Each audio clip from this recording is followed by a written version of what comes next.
Oh, nous voyons Marcus qui prend de l'avance, suivi de par Justin. Oh, mais qu'est-ce qui se passe en interruption? Eh oui, vous venez tout juste d'assister à une course de spermatozoïdes. Ceci est une innovation scientifique. Une innovation scientifique, vous dites? Oui, oui. Nous sommes maintenant capables d'empêcher les spermatozoïdes de poursuivre leur chemin et ainsi les empêcher de féconder. Donc, malgré la croyance populaire, il existe plusieurs types de contraception masculine. Par exemple, c'est le classique préservatif mieux connu sous le nom de condom. La vasectomie, plutôt surnommée Chop Chop au Québec.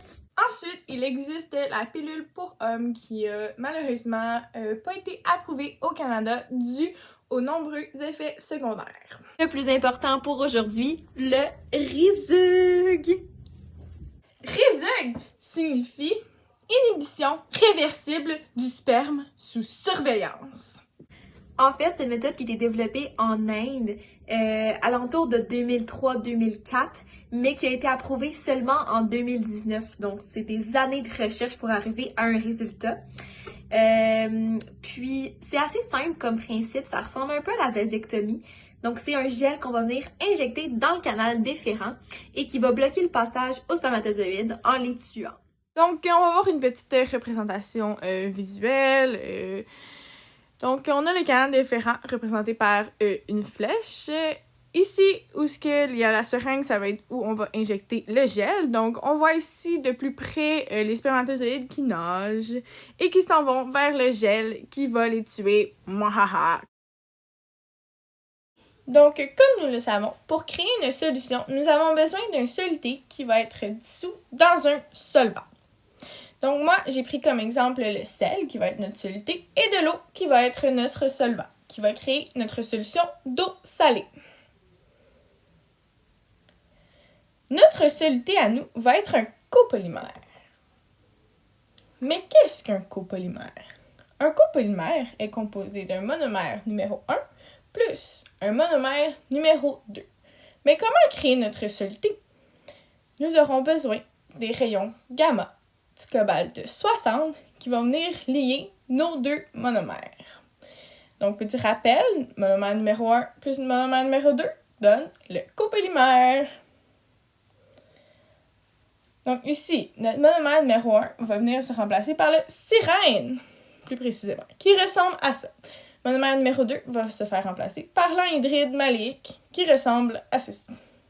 Notre solvant est le diméthylsulfoxyde.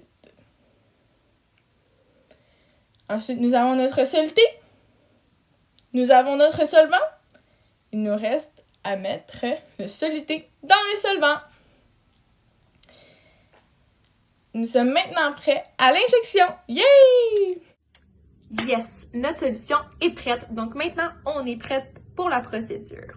On commence évidemment en anesthésiant la région, donc la région des testicules, pour s'assurer que le patient n'ait pas de douleur. Ensuite, on va venir injecter la solution, qui est en fait 60 mg de copolymère styrène anhydride maléique et 120 microlitres de solvant diméthylsulfoxyde. Des mots assez compliqués, merci. On va venir injecter tout ça dans le canal déférent. Pourquoi cette région-là particulièrement? Parce que c'est là que les spermatozoïdes vont passer avant de se mélanger au liquide lubrifiant un peu plus loin. Donc, comme ça va quand même permettre à l'homme d'avoir une éjaculation lors du plaisir sexuel. Donc, ce que ça va créer tout ça, pourquoi ça fonctionne, cette méthode-là, c'est qu'il va y avoir une réaction chimique, l'hydrolyse. On en a déjà entendu parler en classe. Donc, en fait, le liquide qui transporte les spermatozoïdes est à base d'eau, très majoritairement. Donc, ça fait réagir l'anhydride maléique, qui est un acide. Donc là, l'acide avec l'eau, ça fait une petite réaction. Ça va faire en sorte que l'acide, l'anhydride maléique, va tourner et avoir une charge positive. Contrairement à ça, la membrane, donc la peau en fait du spermatozoïde, elle est de charge négative. Donc, les spermatozoïdes négatifs et le reste du mélange qui va être positif ça se mélange ensemble et ça va faire en sorte que les spermatozoïdes vont se désintégrer. Ça fait une charge trop puissante, donc ils vont comme exploser, boum, c'est fini. Cette technique comporte beaucoup d'avantages / de points forts, comme par exemple, elle a une efficacité de 100% du jamais vu dans le monde du contraceptif. C'est très positif tout cela, car avec cette méthode, il n'y a pas de doute ou d'incertitude. Elle a aussi une durée minimale de 10 ans. 10 ans! Tout comme le contraceptif féminin nommé le stérilet. Cette technique est donc à la hauteur des autres contraceptifs à ce niveau. Pour un aspect plus physique, il n'y a pas d'effet secondaire à long terme. Effet secondaire qui signifie réaction non voulue provoquée par l'administration d'un médicament quelconque. À long terme, dans le sens qu'il n'y aura pas d'effet secondaire non relié à l'injection telle qu'elle. Aussi, elle est facilement réversible, contrairement à la vasectomie qui est réversible, mais elle peut entraîner des complications, tout simplement ne pas fonctionner au niveau de la réversibilité. Aussi, cette technique permet un acte sexuel sans interruption, contrairement au condom, qui peut causer une perte du désir dans l'attente de la pose du condom. Finalement, suite à l'injection, l'homme peut reprendre sa vie sexuelle de façon normale seulement une semaine après. Donc, pas besoin de beaucoup d'entretien, beaucoup d'attente. C'est vite fait! Malheureusement, il peut pas toujours avoir que des effets positifs des techniques scientifiques. Donc moi, je vais vous parler des inconvénients. Comme Annabelle l'a dit, il y a très peu d'effets secondaires par rapport aux autres méthodes. Par contre, il y a quand même un léger effet secondaire de gonflement suite à l'injection. Ce qui est un inconvénient, mais en même temps pas si pire contrairement aux autres méthodes.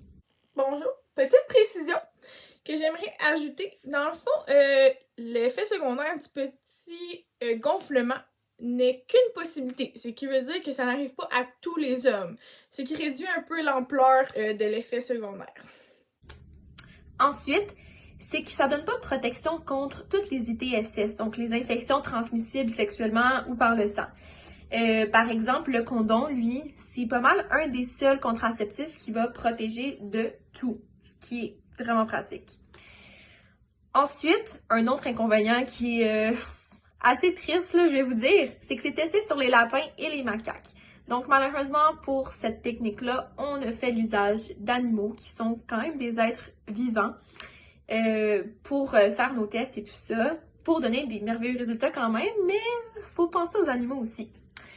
Et finalement, le seul petit problème par rapport à ça, c'est que vous n'avez pas une autonomie complète par rapport au moment où vous voulez enlever le processus.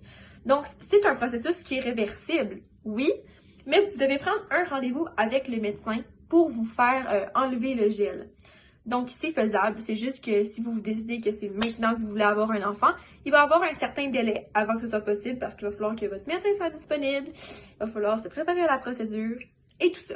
Mais quand même. Finalement, moi je pense que c'est un aspect assez positif qu'on amène ça dans nos vies, une nouvelle contraception chez les hommes, parce que on a l'impression qu'il en existe vraiment très peu sur le marché. Et évidemment, c'est pas encore sur le marché, mais il y a quand même des compagnies comme Vasalgel aux États-Unis qui commencent à développer la technique pour essayer de produire un produit dans le fond accessible pour la population, ce qui est vraiment une bonne nouvelle en fait. Pour ma part, moi je trouve ça vraiment intéressant qu'on fasse plus de contraception pour les hommes parce que je sens qu'en ce moment dans notre société, c'est vraiment axé sur la femme qui doit se protéger pour le couple en entier, alors que des fois, il y a vraiment des effets secondaires pas très plaisants, par exemple des gros mal de tête, de l'acné, une prise de poids même. Il y a vraiment plein d'effets secondaires qui peuvent être amenés par exemple par la pilule ou même dans l'inconfort lors de la pose du stérilet. Donc, moi, je trouve que dans un sens, ça rend notre société un peu moins sexiste. En conclusion, on espère que vous avez appris un nouveau sujet, ce qui est sûrement le cas parce que c'est pas très connu comme méthode.